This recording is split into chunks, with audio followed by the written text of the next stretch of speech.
10 October ছিল উপমহাদেশের প্রখ্যাত গজল শিল্পী জগজিৎ সিং এর প্রথম মৃত্যুবার্ষিকী।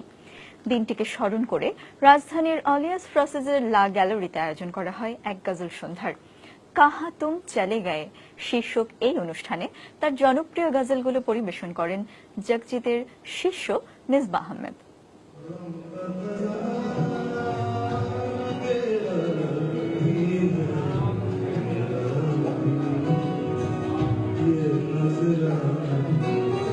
জগজিৎ সিং সুরের মূর্ছনায় যিনি আলোড়িত করেছেন সঙ্গীত প্রেমীদের।